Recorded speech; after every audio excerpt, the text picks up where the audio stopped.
नमस्कार मु स्वप्ना एमटीवी को आपण मानकु स्वागत जनाऊँगी।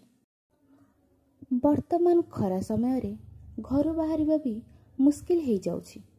सर्वसामर्थ्य लोक माने मध्य कलबल हो जाउछन्ति। तेबे असहाय मानकर अवस्था कौन न होउथिबो। आमे समस्ते मनीष किंतु किछि किछि मनीषपणिया तो देखैबा कथा ना। आज मयूरभंज जिले में से भलिया एक घटना देखा मिलला। किछि असहाय व्यक्ति अभाव अनटन भोक उपास आउट पाउट होगा समय किछि सहायता नहीं पहुँचला मारुति सेना संगठन।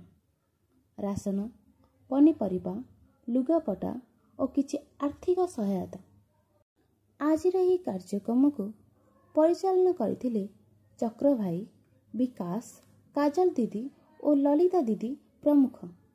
मयूरभंज रिपोर्टिंग बलराम बारिकों सहित पप्पू दला बेहेरा एमटीवी।